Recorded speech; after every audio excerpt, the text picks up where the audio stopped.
A leer la santa palabra del Señor en Mateo capítulo 6, versículo 10. Mateo 6, 10. Dice así la santa palabra de Dios: venga tu reino, hágase tu voluntad en la tierra como en el cielo. Oremos, hermanos. Señor Dios y Padre Celestial, tú que eres el Rey que gobierna nuestras vidas, esta mañana te pedimos, venga tu reino, que ministre en nuestros corazones. Te pedimos de corazón que perdones nuestras iniquidades, que perdones nuestra maldad, pues te ofendemos muchas veces con nuestro pecado. Mas esta mañana hemos venido como tus santos escogidos a tu iglesia para alabarte y para exaltar tu nombre. Queremos aprender de ti. Ministra nuestros corazones y especialmente te pido que me uses como tú quieres, pues son tus palabras. Ayúdame a no tergiversar las Escrituras y que cada una de las palabras que salga de mi boca sea palabra fiel y bíblica. En tu nombre, Señor, en el nombre del Señor Jesucristo, nos dirigimos ante ti esta mañana. Amén. Amén. Pueden sentarse, hermanos. A lo largo de este tiempo hemos venido estudiando el Sermón del Monte, que empieza en el capítulo 5. Ahora, hace varias semanas pasamos al capítulo 6, que nos empieza a hablar de una nueva sección, que es la enseñanza de Jesús a sus discípulos. ¿Pero qué les enseña? Tiene 3 encabezados esenciales, los cuales en la vida de un judío eran muy importantes, los cuales son la limosna u ofrenda, la oración y el ayuno. Estos son enseñados ahora de Cristo a sus discípulos de una manera correcta. Les está enseñando cómo ellos deben orar específicamente. Nos detuvimos en el estudio de lo que es la oración que Cristo les enseña y empezamos a estudiar esta a partir de una introducción, la cual la vemos en los versículos que estamos estudiando, cuando dice: Padre nuestro que estás en los cielos. Esa es la introducción a esta oración. Después vienen 3 peticiones que están dirigidas hacia Dios y hacia su reino. Dice: santificado sea tu nombre. La segunda es: venga tu reino. La tercera petición es: hágase tu voluntad en el cielo, así también en la tierra. Las otras 3 peticiones que siguen son hacia la tierra, hacia nosotros. La primera es: el pan nuestro de cada día, dánoslo hoy. La segunda es: perdónanos nuestras deudas, como también nosotros perdonamos a nuestros deudores. La tercera es: no nos metas en tentación, mas líbranos del mal.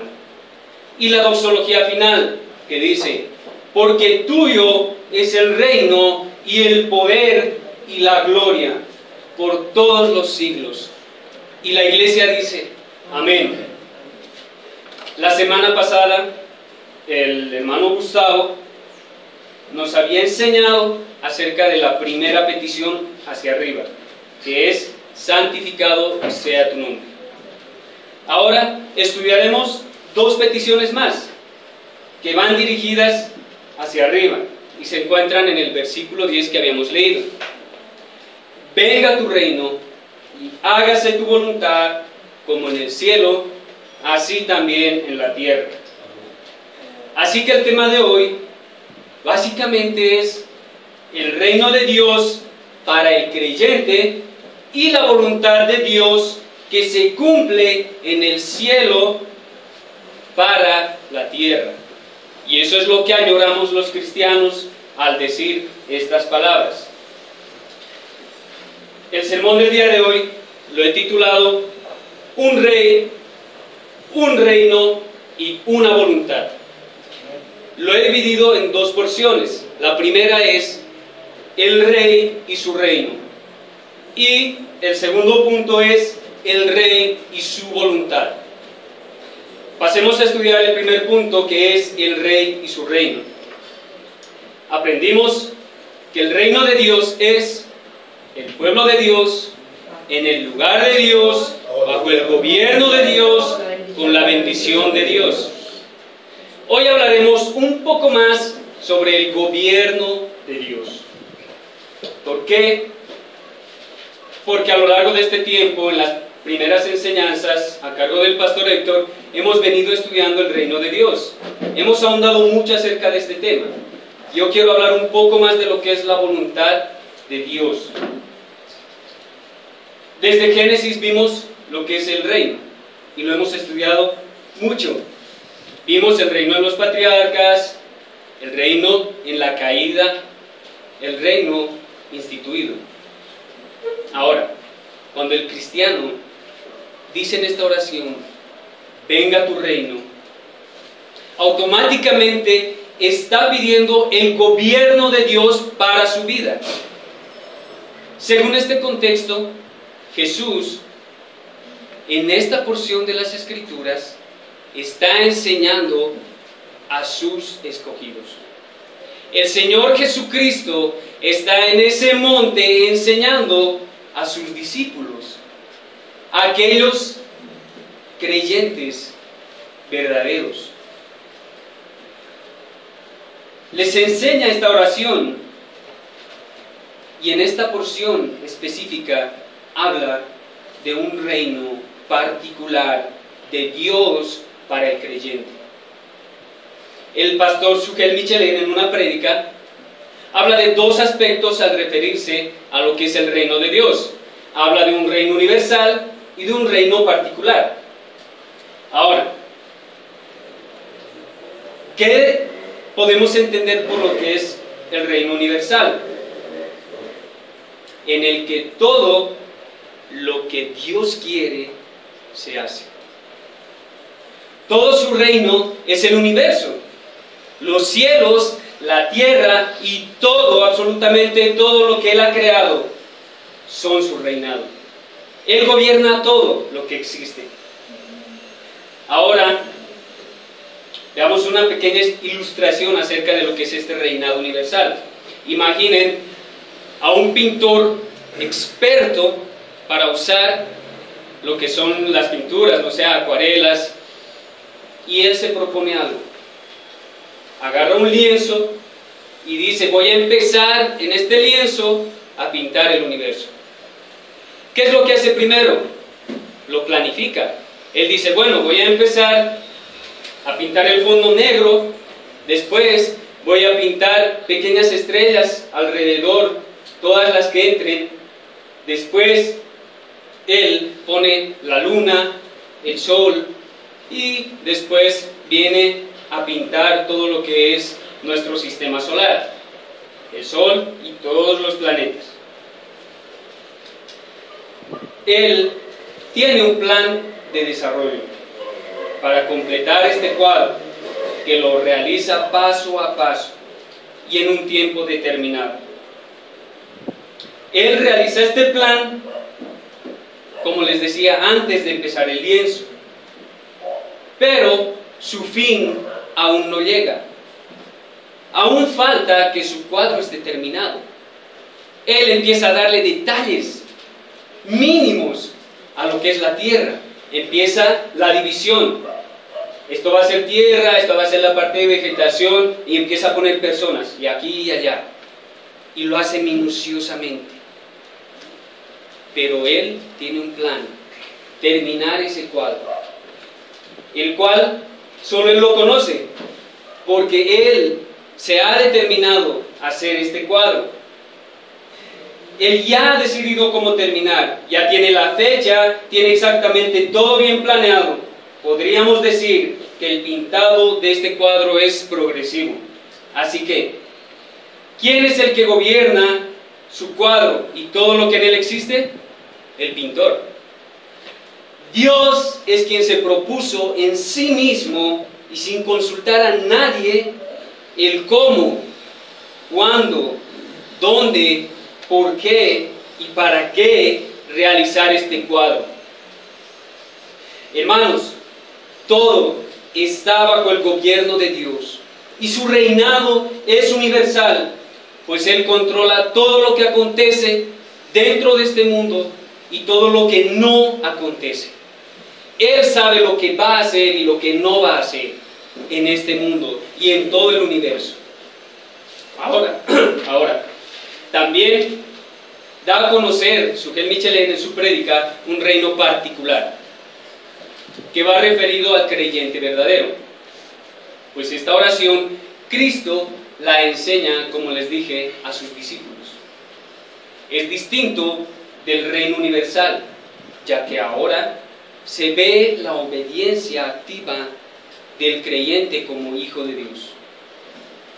Es un reinado individual dentro de cada creyente, un reino especial al cual solo el verdadero creyente puede acceder. Debido a que Él se somete voluntariamente a la soberanía de Dios en su vida. Entrega su vida voluntariamente para que sea Cristo morando en Él. Y es por la justicia de Cristo que el verdadero creyente tiene acceso a este reino que Él mismo pide que venga sobre Él. Ahora, nosotros sabemos que solo por medio del Cordero Santo y sin mancha, que cumplió a perfección la ley de Dios, la santa ley de Dios, puede darnos acceso al Padre. Solo Él puede darnos ese acceso libre a su reino eterno y por siempre permaneceremos en Él. Nadie podría entrar en el reino de Dios, debido a que la entrada solo se le permite a aquel hombre que cumpla la perfecta y santa ley de Dios. Y es así que podemos entrar, solo por este cumplimiento perfecto. Así que ninguno es apto para entrar, porque todos los hombres están bajo pecado. Por sí mismos, nadie es aceptado para ese reino. En Lucas 16:16 habla de un reino que se inauguró cuando Jesús nació en el pequeño pueblo de Belén. Leamos lo que dice, vayamos a Lucas 16:16.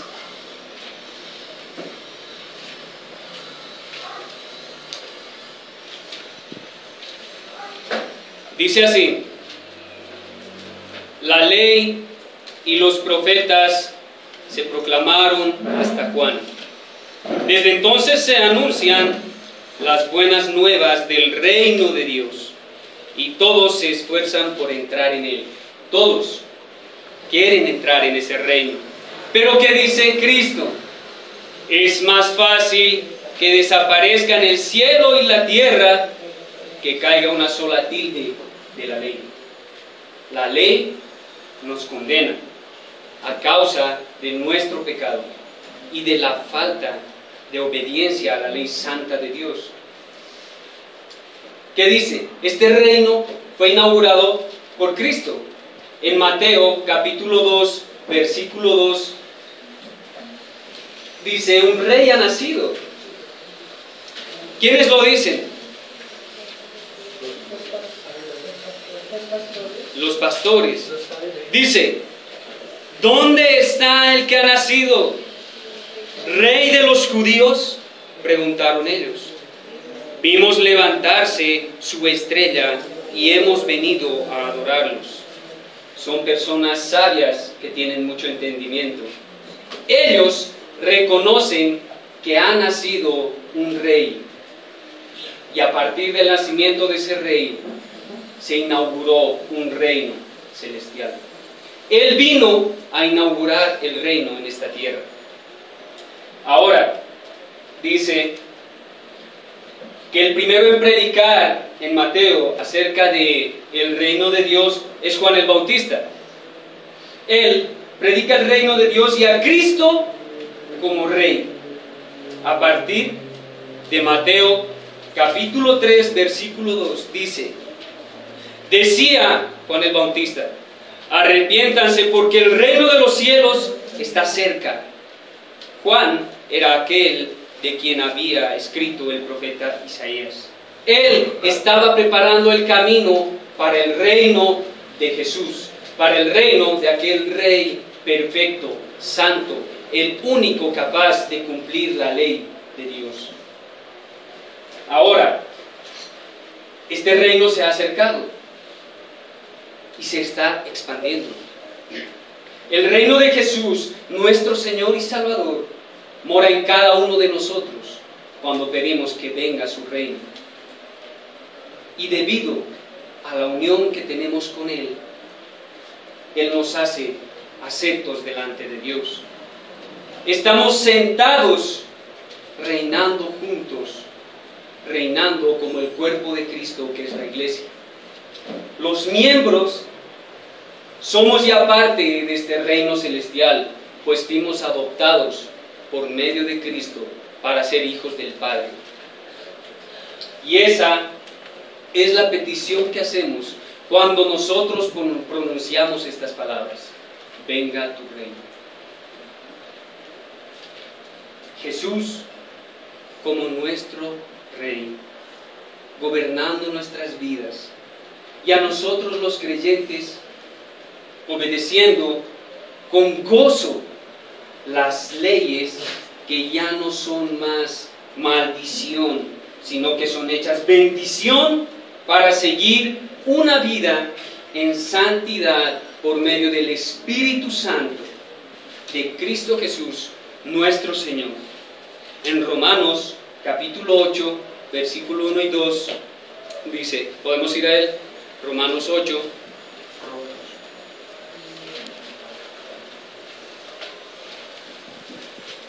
Versículos 1 y 2.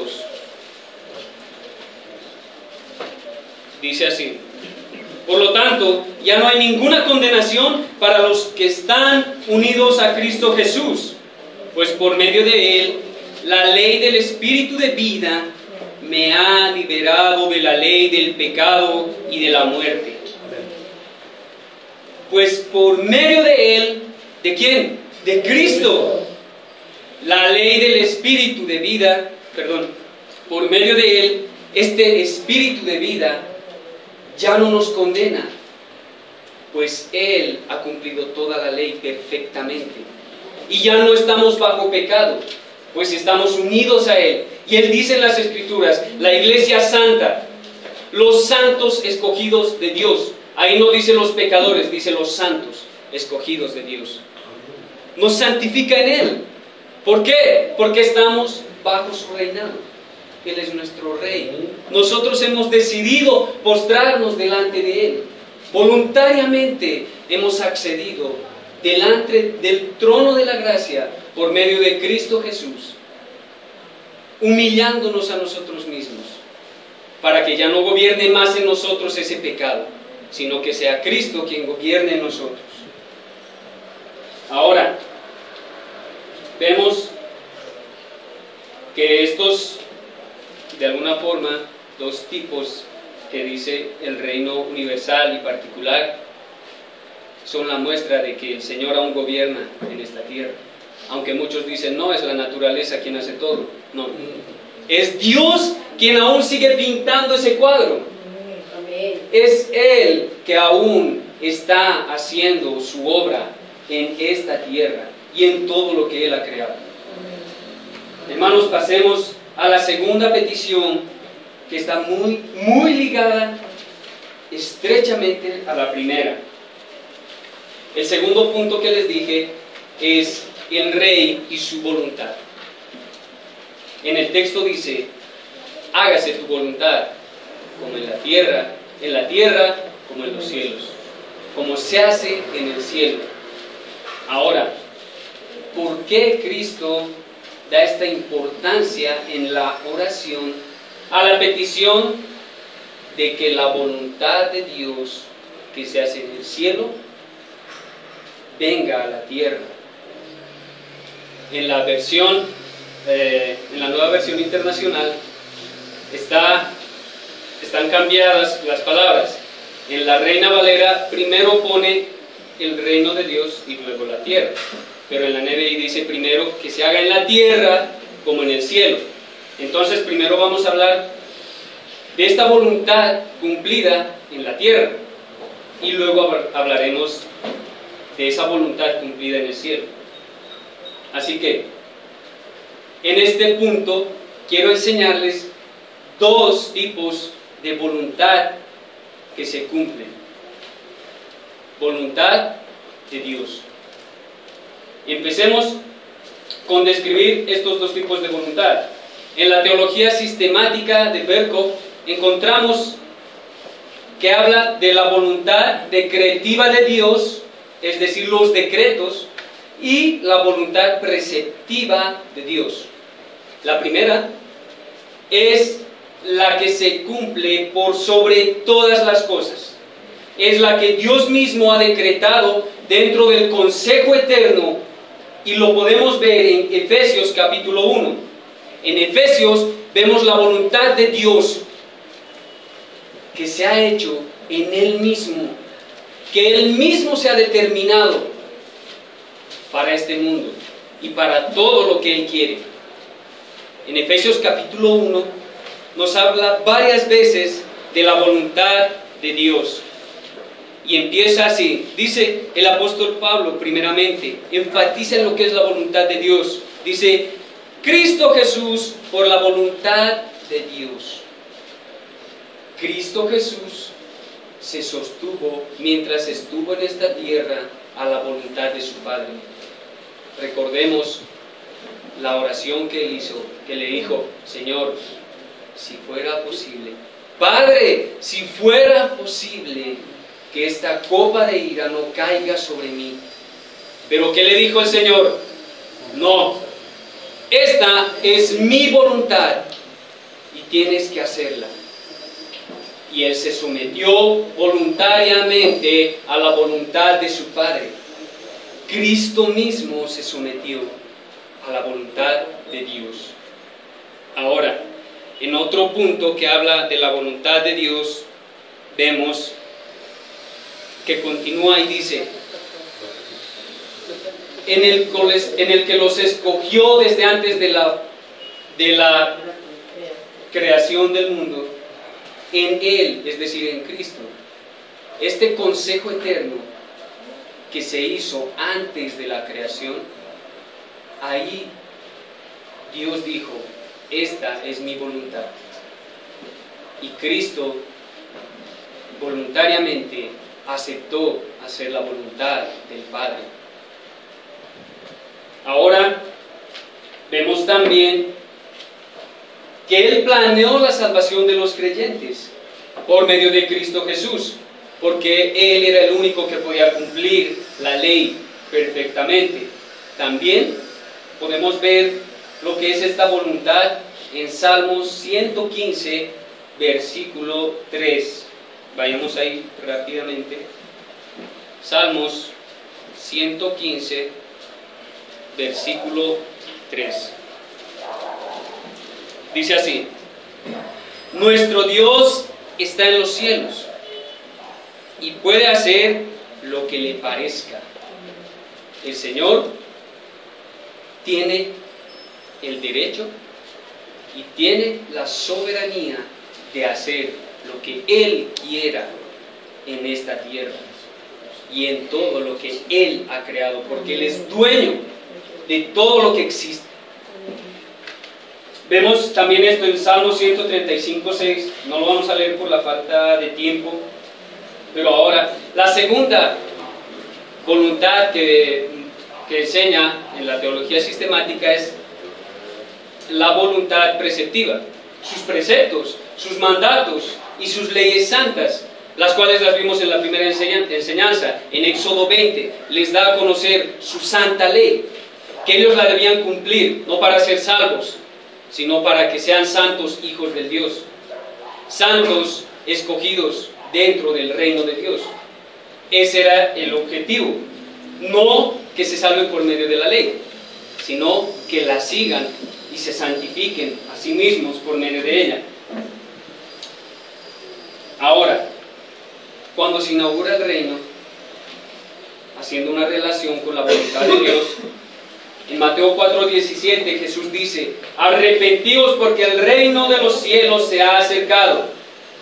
Es decir, que Dios está dando a conocer otra parte más de su voluntad. Una parte de su voluntad preceptiva. Les dice: arrepiéntanse. Él les está mandando a que deben arrepentirse si quieren entrar a este reino. Él no obstruye que la gente pueda entrar. La gente puede entrar, pero debe arrepentirse de corazón y pedirle al Señor que perdone sus pecados. Ahora, ¿cómo se cumple esta petición? En el reino de los cielos y en el reino de la tierra que Cristo ha instituido. Primero vemos la voluntad que sobrepasa todo entendimiento. Ninguno de nosotros sabe lo que Dios va a hacer mañana, o nadie sabe lo que Dios tiene preparado tal vez de acá en 2 horas. Nosotros no sabemos. Si Él decide mandar un terremoto sobre Medellín, Él lo va a hacer, y nosotros debemos sujetarnos a esto. Si Él decide que en 2 horas nos vamos con Él a su reino, Él lo va a hacer. ¿Por qué? Porque es su voluntad.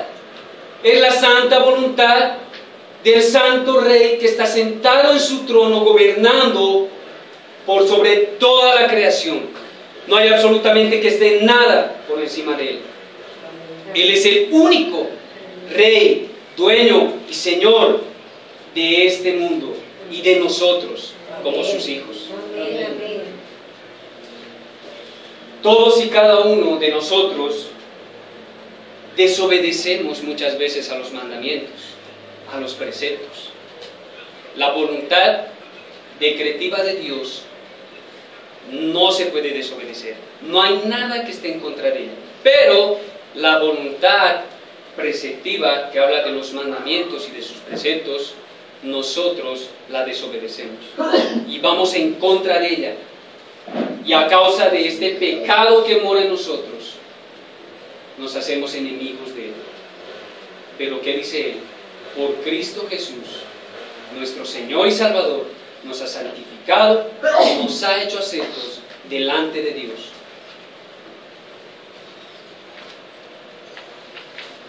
Ahora, ¿qué es lo que debemos hacer? Día a día, nosotros como creyentes reconocemos que fallamos al Señor. ¿Y qué hacemos?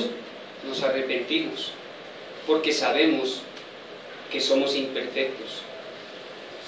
Somos santos en Cristo, pero estamos siendo santificados cada día por medio de las Escrituras. Y también sabemos que seremos santos eternamente cuando Cristo venga con su reino en la glorificación. Eso es lo que esperamos, que la voluntad que se hace perfectamente en los cielos venga a la tierra, para que se haga la voluntad preceptiva y la voluntad decretiva de Dios en su absoluta perfección, porque será Él quien esté reinando por sobre todo lo que existe. Ahora, ¿cómo funciona esto? Dentro de un gobierno nosotros sabemos que existe la izquierda y la derecha, ¿sí? Ahora, cualquiera de estos, estamos en día de elecciones, cualquiera de estos puede acceder a la presidencia, por ejemplo. Pero ¿qué es lo que sucede con el reino de Dios? Nosotros sabemos que el padre de la mentira, que es Satanás, está en contra de Dios. Pero él simplemente está en contra de la voluntad preceptiva de Dios, porque él también se somete a la voluntad decretiva de Dios, porque él hace todo lo que Dios quiere. ¿Qué pasa en el capítulo 1 de Job? ¿Qué hace Satanás? Le pide permiso a Dios para tentar a su hijo. ¿Y qué dice el Señor?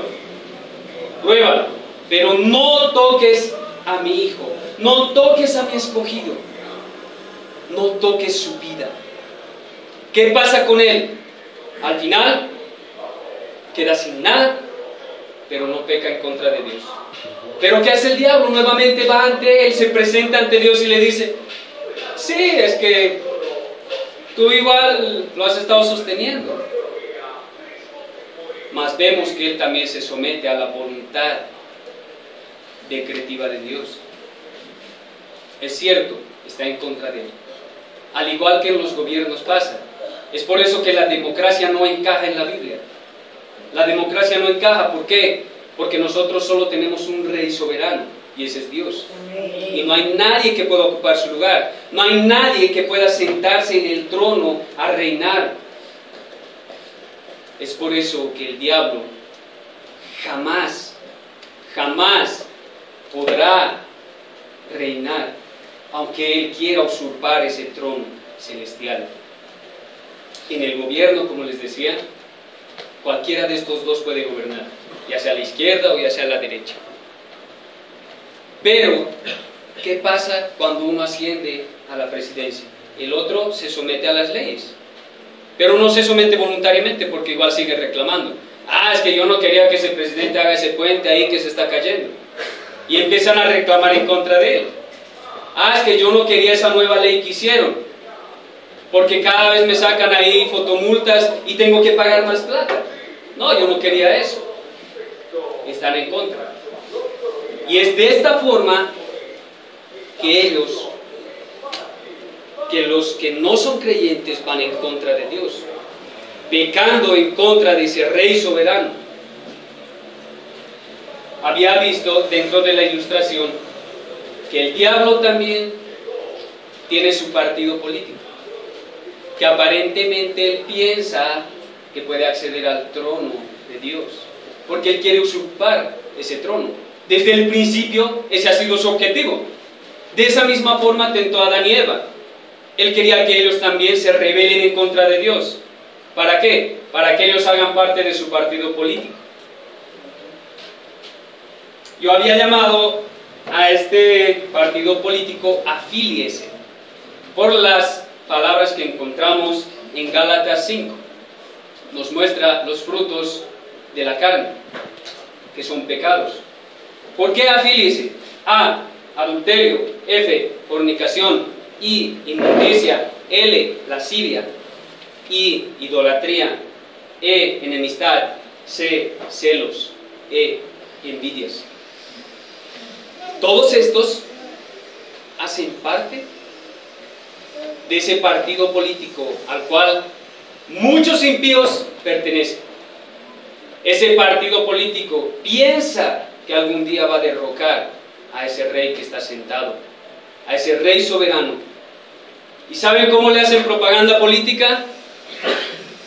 Haciendo estos pecados públicamente, mostrando la inmundicia de su ser.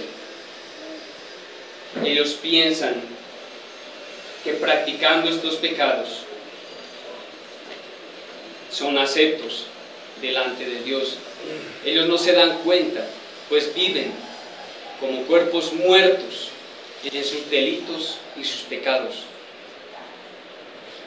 Ahora, ¿cómo se relaciona estas dos voluntades en el cielo? En el cielo, la voluntad decretiva y la voluntad preceptiva de Dios se cumplen en su perfección. ¿Por qué? Absolutamente todo lo que está en la presencia plena de Dios es santo y purificado. Todo lo que está en el cielo, sus ángeles lo adoran y lo alaban como su único Rey, porque ellos saben y reconocen que no hay nadie más por encima de Él.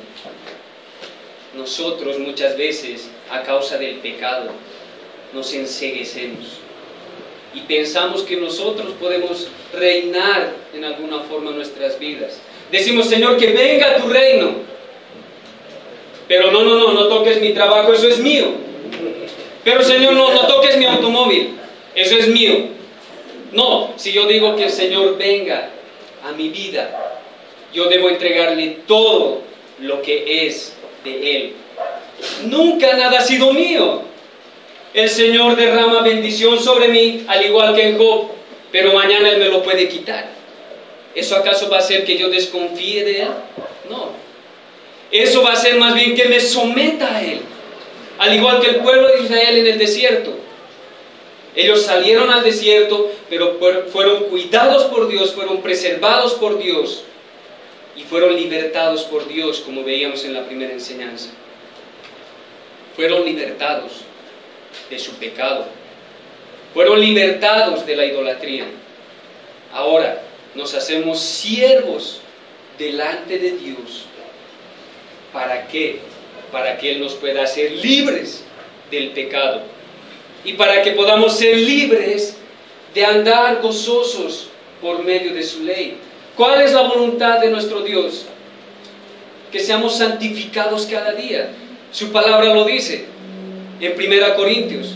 La voluntad de nuestro Padre es que seamos santificados, que seamos santos hijos de Dios.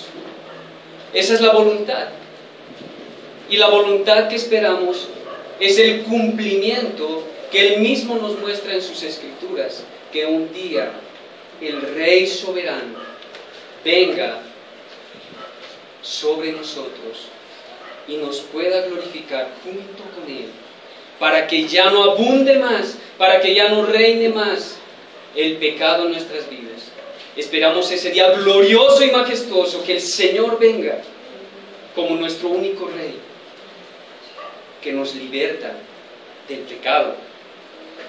Esta voluntad de Dios se hace y se va a cumplir.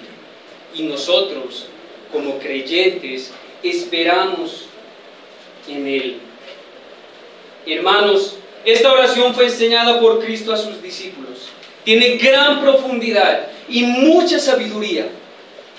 Ojalá los predicadores tuviéramos esa sabiduría de enseñar mucho en pocas palabras, de que el pueblo de Dios sea ministrado por el Espíritu Santo cada día, y que nuestras palabras el Señor las use conforme a su santa voluntad. Podemos ver que las peticiones que hemos estudiado ponen al reino de Dios prioridad. Pues si Dios es santo, su reino es santo, su voluntad es santa. Nosotros tenemos un Dios santo, tenemos un Rey santo, que por su infinita misericordia nos ha hecho coherederos del reino junto con Jesucristo, y nos ha sentado a la diestra del Padre para gobernar junto a Él. Como dice las Escrituras, la introducción habla del Padre primeramente, y nosotros decimos en las 5 solas, solo a Dios la gloria. Y es justamente con eso que empieza y acaba la oración. Solo al Padre, a Dios sea la gloria, por los siglos de los siglos, para siempre, eternamente, desde siempre y para siempre. Ahora, hermanos, aquellos que no conocen a este Rey, aquellas personas nuevas que nos visitan, en Juan capítulo 8 versículo 44 dice: vosotros sois de vuestro padre el diablo, y los deseos de vuestro padre queréis hacer. Él ha sido homicida desde el principio y no ha permanecido en la verdad, porque no hay verdad en él. Cuando habla mentira, de suyo habla, porque es mentiroso y padre de mentira. Los que no se han sometido bajo el reino santo de Dios y reconocido a Cristo como su Salvador, están haciendo propaganda política a su padre, que es el diablo. Están bajo ese gobierno de pecado. Están aún gobernados por la mentira, por las lascivias, por los engaños, por las envidias. ¿Y qué es lo que dice el Señor?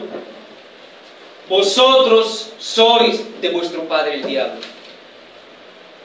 ¿Y cuál es el destino del diablo? Al final será echado al horno de fuego y será cada día atormentado. Él no va a estar reinando en el infierno, él va a estar sometido a la ira de Dios y a la justicia eterna del Padre. Esta mañana les digo, arrepiéntanse y corran hacia Cristo. Vengan y humíllense delante de su reino, y humíllense delante de ese Rey. Él es fiel y justo con todo aquel que se acerca y le dice: Señor, perdóname porque he pecado contra ti. Señor, me humillo delante de ti, quiero ser tu siervo, santifícame en ti. Ya no quiero hacer más mi voluntad, quiero hacer tu voluntad y quiero que seas tú reinando en mi vida. Muestra tu gloria en mí. Hermanos, recordemos, todos los que vienen a Él son aceptados y sus deudas son perdonadas y olvidadas y ya no se las recuerda más. El Señor no nos acusa, Él nos limpia de todo pecado y nos guía por las sendas de justicia. Nos guía por medio de su palabra, que nos muestra la salvación en el Señor. Esta mañana acerquémonos delante de Él y humillémonos delante de Él para ser aceptos por medio de Cristo a ese reino eterno y cumplamos la voluntad que Dios el Padre quiere para nuestras vidas. Oremos. Dios y Padre Celestial, tú que